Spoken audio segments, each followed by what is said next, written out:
الحمد لله وكفى وسلام على عباده الذين اصطفى أما بعد فأعوذ بالله من الشيطان الرجيم بسم الله الرحمن الرحيم سبحانك لا علم لنا إلا ما علمتنا إنك أنت العليم الحكيم وقال تعالى وذكر فإن الذكرى تنفع المؤمنين صدق الله مولانا العظيم۔ میرے محترم بھائیوں، دوستوں اور عزیزوں، اللہ جل جلالہ عم نوالہ نے انسانوں کو اپنے احکامات کا پابند بنایا ہے کہ انسان اللہ کے حکم کا پابند ہے۔ جتنے بھی اللہ کے احکامات ہیں انسان کے اوپر لازم ہے کہ وہ ان احکامات کو پورا کرے، ان احکامات کی عمل بجاونی ہو، ان احکامات کے مطابق اپنی زندگی گزارے۔ اسی میں انسان کی بھلائی ہے، اسی میں انسان کی عافیت ہے، دنیا کی راحتیں ہیں، مرنے کے بعد دوبارہ جو زندگی جس کو آخرت کہا جاتا ہے اس میں کامیابی ہے۔ لیکن یہ بات انسان سمجھنے کے لیے تیار نہیں ہے۔ مثلا یہ کہ انسان بچپن سے ہی یہ ساری باتیں سنتے آ رہا ہے، لیکن وہ ان باتوں کو ماننے کے لیے اور اس پر عمل کرنے کے لیے تیار نہیں۔ اس کا ذہن ان باتوں کو قبول بھی کرتا ہے کہ نہیں مجھے اللہ کے حکم کو پورا کرنا ہے، اور وہ ساری باتوں کا یقین بھی رکھتا ہے، اور اس کو پوری آستھا بھی ہے، شردھا بھی ہے، پورا یقین بھی ہے، اطمینان بھی ہے، لیکن وہ عمل نہیں کرتا۔ اس کی وجہ یہ بنتی ہے کہ اس کے ساتھ میں اس کا اپنا نفس شیطان لگا ہوا ہے، اور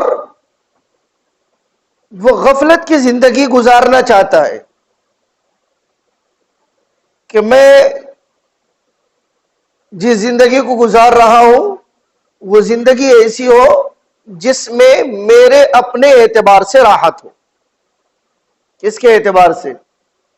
میرے اپنے اعتبار سے۔ مثلا کوئی بیمار ہو اور اس کے منہ کا مزہ خراب ہو چکا ہو اور ڈاکٹر نے اسے آئلی چیزیں کھانے سے پرہیز کرنے کے لیے کہا ہو، منع کیا ہو کہ آپ تیل کی چیزیں نہ کھاؤ، آپ ٹھنڈا کولڈ ڈرنکس نہ پیو، لیکن وہ ہے کہ ماننے کے لیے تیار ہی نہیں ہے۔ وہ کہہ رہا ہے کہ نہیں مجھے کوئی چیز اچھی نہیں لگ رہی، اس لیے میں کیا کروں گا، اب فرائی چیزیں کھاؤں گا۔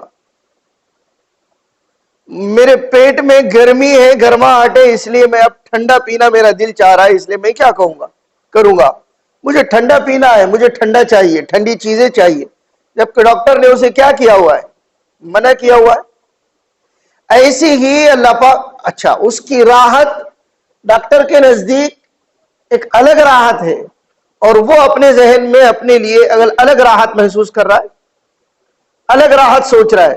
وہ یہ سمجھنے کے لیے تیار نہیں ہے کہ ڈاکٹر جو کہہ رہا ہے میری عافیت کے لیے کہہ رہا ہے، اور میری زندگی کے لیے کہہ رہا ہے، اور میرے اطمینان کے لیے کہہ رہا ہے، لیکن وہ ڈاکٹر کی بات کو ماننے کے بجائے اگر وہ بد پرہیزی کرتا ہے اور پھر تیل کی چیزیں اور پھر ادھر ادھر کی واہیات قسم کی چیزیں اور ٹھنڈے مشروبات اگر پیتا ہے، بتاؤ وہ طبیعت کے اعتبار سے اچھا ہوگا کبھی؟ پھر تو اس کے پھیپھڑے جواب دے دیں گے، اس کی کڈنیاں جواب دے دیں گی، اس کے ٹونسل جواب دیں گے کہ یہ تو نے بد پرہیزی کی ہے جس کا انجام تجھے بھگتنا پڑ رہا ہے۔ ایسے ہی اللہ پاک اپنے بندوں کی راحت چاہتے ہیں، اللہ ظالم نہیں ہے۔ اس بات کو اگر انسان سمجھے تو اس کے سارے مسائل حل ہیں، اس کی ساری پریشانیاں حل ہے، اس کی ساری مصیبتیں ختم ہیں۔ لیکن ایک شراب، اپنی شراب کو ہی اپنے لیے کیا سمجھ رہا ہے، سکون کی چیز سمجھ رہا ہے کہ میرے لیے اس میں ہی کیا ہے بھائی، سکون ہے، میں پیتا ہوں تو مجھے کیا ملتا ہے، سکون ملتا ہے۔ جبکہ اللہ کہہ رہے کہ شراب تیرے لیے کیا ہے، نقصان دہ ہے۔ اللہ چاہتے ہیں کہ یہ بندہ کامیاب ہو جائے، اس لیے اس کو شراب سے روکا ہوا ہے۔ ایک زنا کرنے والا، بدکاری کرنے والا، بدکاری میں لذت کو محسوس کر رہا ہے، وہ اسی کے اندر کیا سمجھ رہا ہے؟ اپنی راحت سمجھ رہا ہے، انجوائے سمجھ رہا ہے، جبکہ اللہ نے اس کو کیا کیا ہوا ہے؟ منع کیا ہوا ہے کہ نہیں اس کے قریب بھی مت جانا. وَلَا تَقْرَبُوا الزِّنَا إِنَّهُ كَانَ فَاحِشًا وَسَاءَ سَبِيلًا. زنا نہیں کرنا، نہیں زنا کے قریب بھی نہیں جانا، مطلب زنا کے جو اسباب ہے اس کے نزدیک بھی نہیں جانا. جن جن چیزوں سے انسان اس بدکاری کے قریب ہوتا ہے اس کے بھی نزدیک نہیں جانا. اللہ نے کہا اس کے قریب نہیں جانا. لیکن انسان اس کے اندر اپنی کیا سمجھتا ہے؟ راحت سمجھتا ہے کہ لذت کی چیز ہے. اللہ کہتے ہیں کہ نہیں تیرے لیے میں نے لذتیں اٹھا کر رکھی ہوئی، اگر تو میرے احکامات کا پابند بنے، تو میرے احکامات کو پورا کرے. تو انسان اللہ کے حکموں کا پابند ہے، انسان اللہ کے حکموں کا پابند ہے. بات چل رہی تھی اہل بیت اطہار، ہم کو حکم ملا ہے کہ ہم ان کی تعظیم کریں، ہم ان کا اکرام کریں. لیکن امت کے ایک بڑا طبقہ ہے، امت کے ایک بڑے طبقے نے اہل بیت اطہار کا اکرام نہیں کیا، اللہ کے حکم کو پورا نہیں کیا. اللہ کے نبی صلی اللہ علیہ وسلم کبھی کبھار حضرت فاطمہ الزہرا رضی اللہ عنہا سے فرماتے کہ میرے دونوں بچوں کو میرے نزدیک کرو، میرے پاس بھیجو ان کو. وہ دونوں آتے، حضرت حسن اور حضرت حسین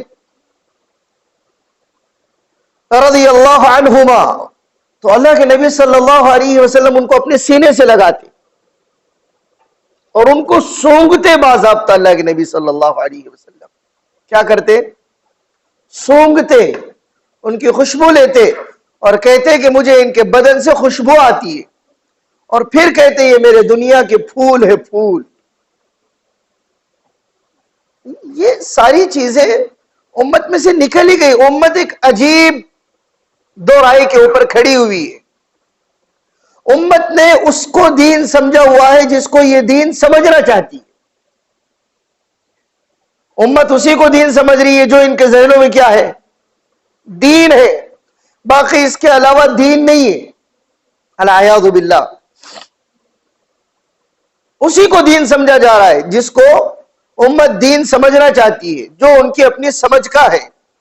باقی ان کے سامنے دین کی باتیں دین چھوٹا نہیں ہے بھائیو،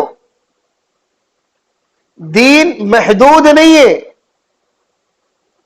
دین بہت وسیع ہے، دین بہت بڑا ہے.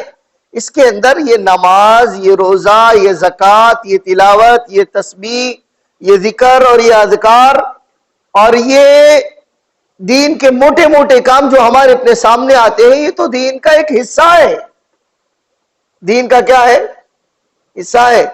لوگ کہتے ہیں نا کہ یہ ہمارا اپنا بیڈ روم ہے، یہ ہمارا اپنا کچن ہے، یہ ہمارا اپنا ڈرائنگ روم ہے، اور یہ ہمارا اپنا صحن ہے، اور یہ ہماری بالکنی ہے، اور یہاں سے ویو بہت اچھا نظر آتا، اور یہ ہے اور یہ ہے. اور آخر میں جا کر بولتے ہیں کہ ابھی تو تم نے کچھ دیکھا ہی نہیں، یہ تو ناخن کی کترن ہے، ابھی اس کے علاوہ ہمارے پاس میں پراپرٹیاں بہت ہے. تو جس کو ہم دیکھ رہے ہیں اسی کو کیا سمجھ رہے ہیں؟ میں اس کو دوسرے الفاظ میں کہوں، جس چیز کو ہم دیکھنا چاہتے ہیں اسی کو دین سمجھتے ہیں، ہم اسی کو دین سمجھتے ہیں. جبکہ دین کا ایک بہت بڑا حصہ ہے جس سے میری آپ کی زندگیاں خالی ہے، جس سے ہماری زندگیاں خالی ہے. پرسوں میں میرے پاس میں ہمارے اپنے مدرسے کے اندر مسلم پولیٹیشین لوگوں کو جوڑا تھا. میں کٹھن کام ہے نا،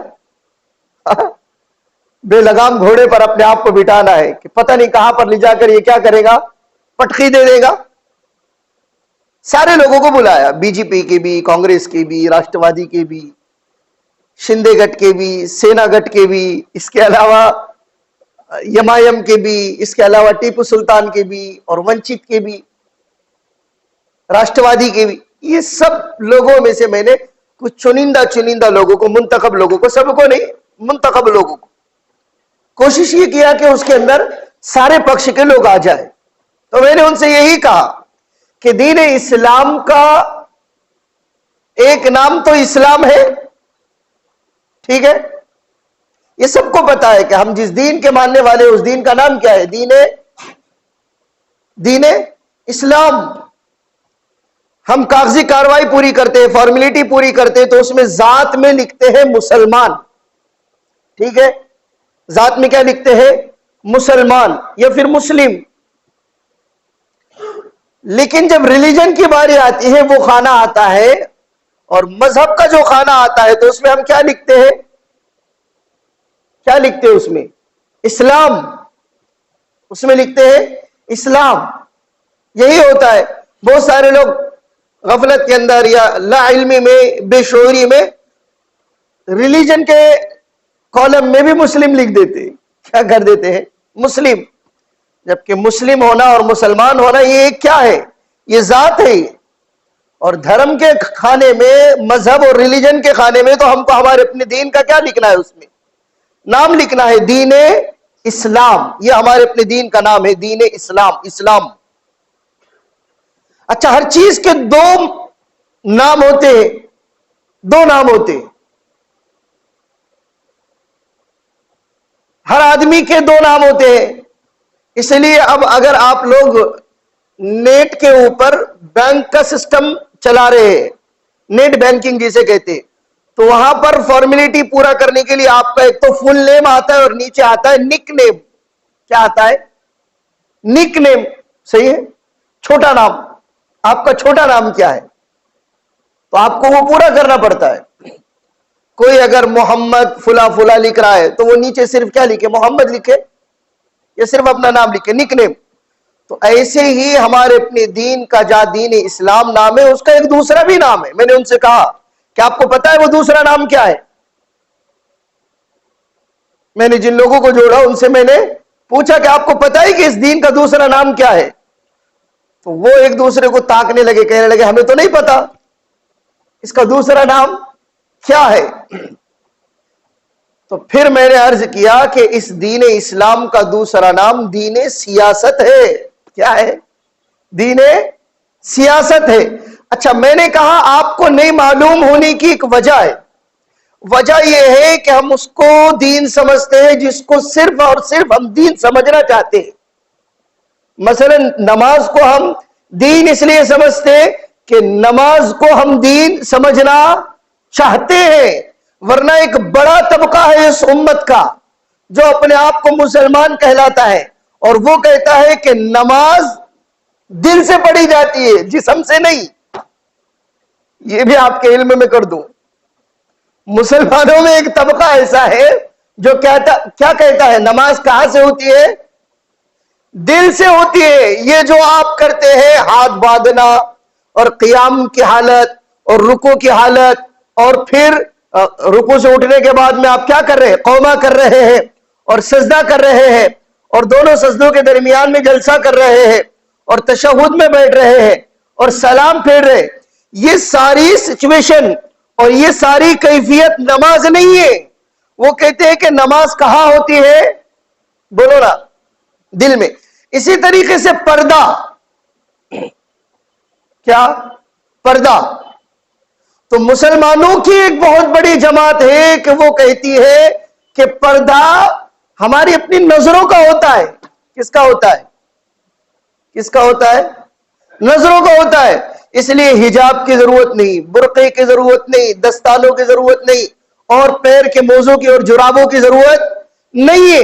کیوں؟ تو وہ دین اس کو سمجھنا چاہ رہا ہے جس کو وہ دین سمجھے، جس کو وہ خود کیا سمجھے؟ دین سمجھے. ہم جس کو ہماری اپنی عقل سے، ہمارے اپنی فہم سے، ہماری اپنی ذہانت سے دین سمجھے، وہی دین. بھائیو، جبکہ ہم اللہ کے احکامات کے اور حضرت محمد الرسول اللہ صلی اللہ علیہ وآلہ وسلم کی سنتوں کے پابند ہیں،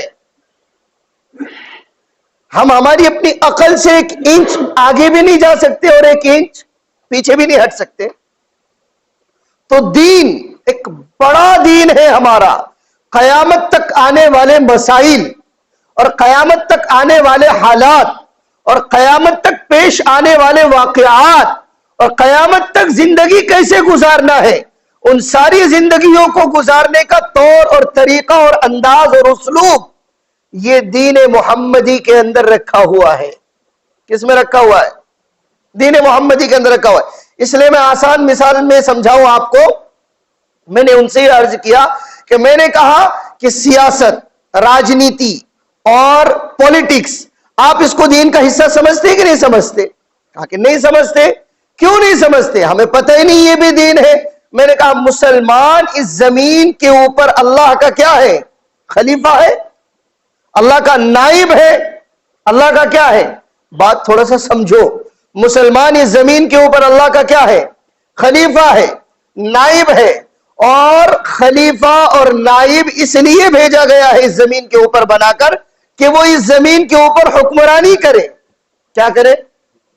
حکمرانی کرے، بادشاہت کرے، خلافت کرے اور خلافت کے امور کو سنبھالے. اللہ نے قرآن پاک میں فرمانا وَإِذْ قَالَ رَبُّكَ لِلْمَلَائِكَةِ إِنِّي جَاعِلٌ فِي الْأَرْضِ خَلِيفَةً، کہ میں اپنا نائب اور خلیفہ اس زمین کے اوپر بھیجنے والا ہوں. اور بتاؤ حکمرانی بغیر سیاست کے ہو سکتی؟ بولو نا. بغیر راجنیتی کے حکمران آدمی بن سکتا؟ حکومت کر سکتا؟ پھر میں ایک موٹی مثال میں نے پیش کیا کہ حضرت عمر بن خطاب رضی اللہ عنہ پون دنیا پر حکومت کرنے والے. کتنے؟ پون دنیا پر 22 لاکھ مربع میل کا رقبہ ہے جغرافیہ. کتنا؟ 22 لاکھ مربع میل. 22 لاکھ مربع میل.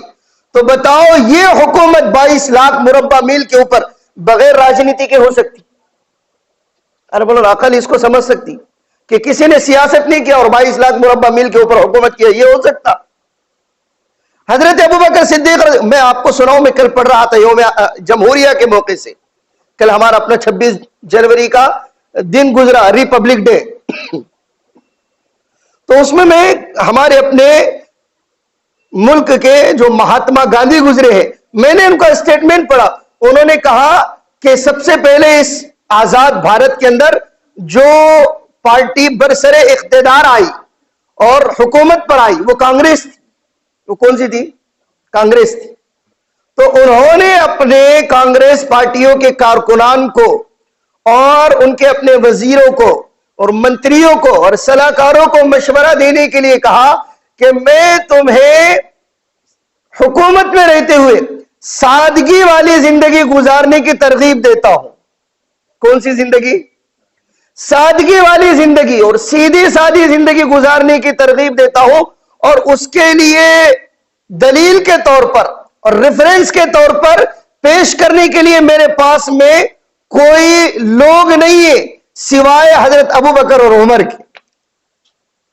سوائے حضرت ابوبکر اور عمر کے، کہ میں کہتا ہوں کہ انہوں نے لمبی حکومت کی ہے، اس کے باوجود ان کی زندگی دیکھو بالکل سادگی والی، بالکل سادگی والی. میں نے پچھلے مرتبہ کہا نا اہل بیت اطہار میں حضرت علی کرم اللہ وجہہ اعلی مقام پر، اور دارالخلافہ ہے کوفہ کے اندر، اور آپ اپنی تلوار لے کر کوفہ کے چوک میں کھڑے ہوئے ہیں اور امیر المؤمنین ہیں اور مسلمانوں کے حکمراں ہیں اور خلیفہ ہے، اور چوک میں کھڑے ہو کر کہہ رہے ہیں کہ کوئی ہے جو اس تلوار کو مجھ سے خریدے.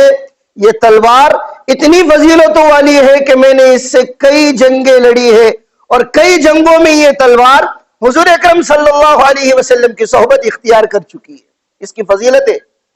نہیں ہوتا سچن کا بلہ، مودی کا سوٹ، تو اس کی کیا ہو گئی؟ قیمت کیا ہو گئی؟ بڑھ گئی. فضیلت بتانے کے بعد میں، نسبتیں لگنے کے بعد میں، تو حضرت علی کہہ رہے کوئی ہے جو اس تلوار کو مجھ سے خریدے کہ میں نے اس تلوار کے ذریعے سے اللہ کے نبی کی صحبت میں کئی جنگیں لڑی ہے. کسی نے آ کر پوچھا اتنی قیمتی تلوار کیوں بیچ رہے ہو؟ کیوں بیچ رہے ہو؟ کیا ضرورت پڑی آپ کو اتنی قیمتی تلوار بیچنے کی؟ تو کہنے لگے کہ میں اس تلوار کو کبھی نہیں بیچتا اگر میرے پاس میں 4 درہم ہوتے جس سے میں اپنا تہبند خریدتا، کہ میرا تہبند اب اس قابل نہیں رہا کہ اس کے اوپر پیون بھی لگایا جائے. اس کے اوپر کیا لگایا جائے؟ پیون لگایا جائے، کہ اتنے پیون اب اس کے اوپر آلریڈی لگ چکے ہیں کہ میرے پاس میں 4 روپیے نہیں ہے جس سے میں اپنا پاجامہ یا لنگی خرید سکوں.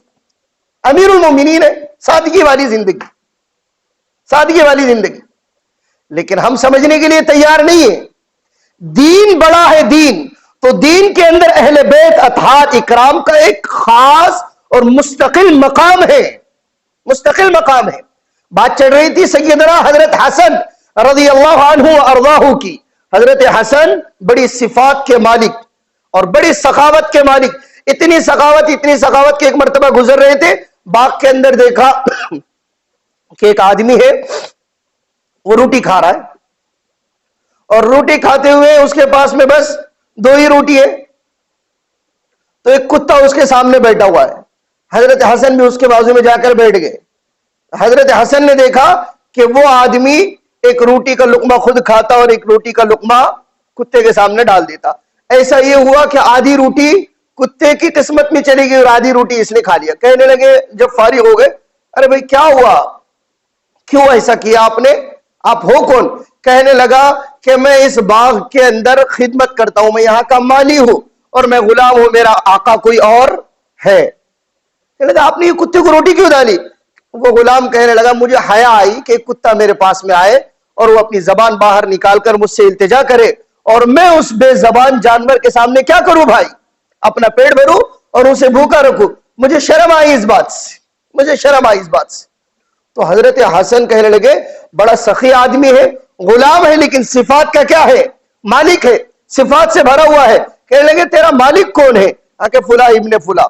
اس کے پاس میں گئے، اس باغ کو خریدا اور اس غلام کو بھی خریدا، اور آ کر کہنے لگے تجھے میں نے خریدا ہے، آج سے تو آزاد ہے، اور اس باغ کو بھی میں نے خریدا، یہ باغ بھی تیرا ہے۔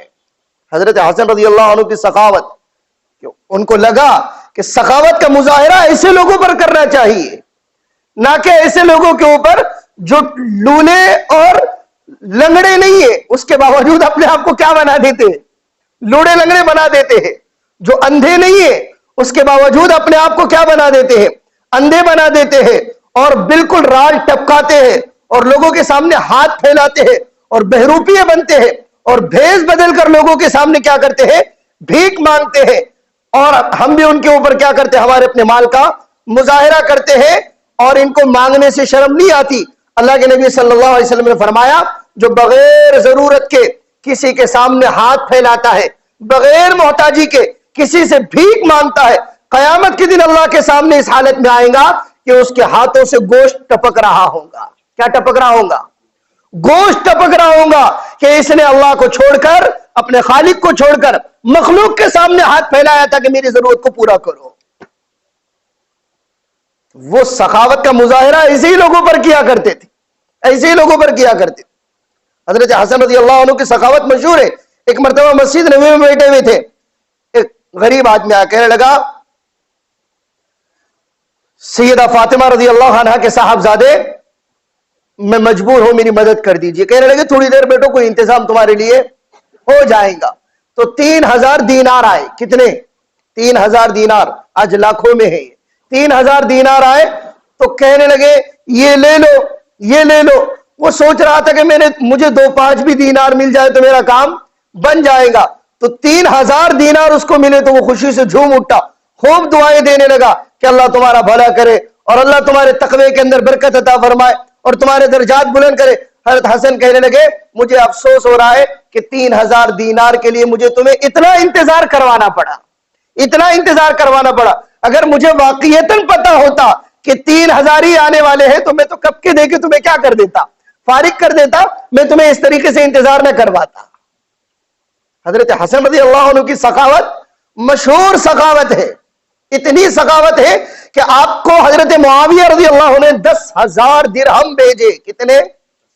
حضرت معاویہ رضی اللہ عنہ 10,000 درہم بھیجے، اور جس کے ساتھ میں بھیجے اس سے کہا کہ دور رہ کر خبرگیری کرتے ہیں نا کہ یہ 10,000 درہم کا کیا کرتے ہیں۔ صبح میں وہ درہم پہنچے اور شام کو مسجد نبوی کے اندر سارے کے سارے بانٹ دیے کہ فلاں غریب کو بلاؤ ان کو دے دو، فلاں محتاج کو بلاؤ ان کو دے دو، فلاں کو بلاؤ اور ان کو دے دو۔ 10,000 درہم کیا ہو گئے؟ ختم ہو گئے۔ حضرت امیر معاویہ کو کوفہ کے اندر وہ جو لے کر آیا تھا اس نے خبر دی کہ حضرت حسن رضی اللہ عنہ نے آپ کے دیے ہوئے مال کو، جو نہ صدقہ تھے نہ زکوٰۃ تھے بلکہ گفٹ اور عطیہ اور ہدیہ تھے، اس طریقے سے خرچ کیا کہ اس کے اوپر شام بھی نہیں آنے دی۔ تو تو حضرت امیر معاویہ کو جب پتہ چلا تو حضرت امیر معاویہ نے کہا مجھے پتا تھا اس مال کا ایسا ہی ہونا ہے. دوسری مرتبہ 10,000 درہم بھیجے تو لکھ کر بھیجا خط کے اوپر کہ حضرت حسن رضی اللہ عنہ سے کہ حسن ایسے مال خرچ نہیں کیا جاتا, یہ مال کے اندر اسراف ہے, زیادتی ہے. تو حضرت حسن نے اسی خط کو پلٹا اور کہا امیر معاویہ آپ کو پتہ نہیں ہے کہ اسراف کسے کہتے ہیں؟ اسراف تو گناہ کے کاموں میں خرچ کرنے کو کہتے ہیں. میں تو انفاق کر رہا ہوں. کیا کر رہا ہوں؟ انفاق کر رہا ہوں. میں تو نیکی کے کاموں میں اور اللہ کے نام پر اور اللہ کے بندوں میں خرچ کر رہا ہوں. اسے اسراف نہیں کہتے, زیادتی نہیں کہتے, بلکہ یہ تو انفاق ہے, یہ تو انفاق فی سبیل اللہ ہے. تو یہ سخاوت کا عالم. لیکن آج وہ سخاوت کہاں گئی بھائیو بتاؤ؟ ہم جن نواسوں کے نام لیوا ہے اور جس نبی کے نام لیوا ہے اور جس نبی کے امت یہ, ہمارا اپنا کیا حال ہو گیا؟ ایسا زہر دیا گیا, ایسا زہر دیا گیا کہ اس زہر کی شدت میں اور آپ اس کا اندازہ نہیں لگا سکتے.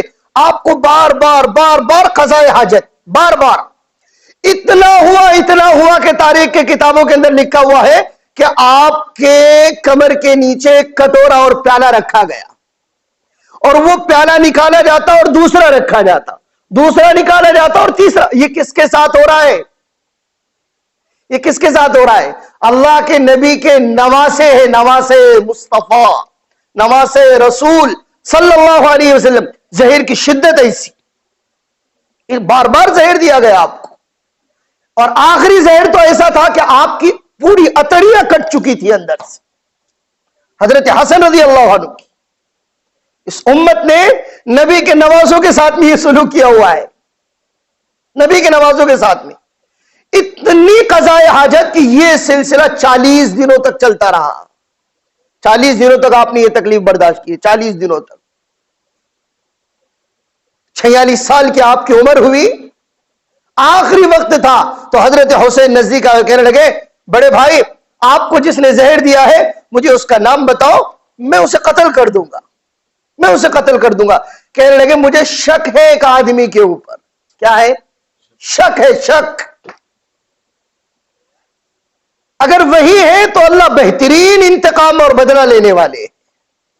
اگر وہی ہے تو ہم لوگ نہیں جاتے عاملوں کے پاس میں, ہماری دکان نہیں چڑھ رہی, ہمارے گھر میں جھگڑے, ہمارے ابا ایسے, ہمارے بیٹا تھا ویسے, ہمارے نواسے ایسے, اور بھانجا ہاتھ سے نکل گیا اور بیٹا ہاتھ سے نکل گیا, اور ہمیں شک ہے. کس کا شک ہے؟ تو ڈالو اس کا نام چٹھی میں, کر دو اس کا پورا. یہ ہو رہا ہے اب مارکیٹ میں.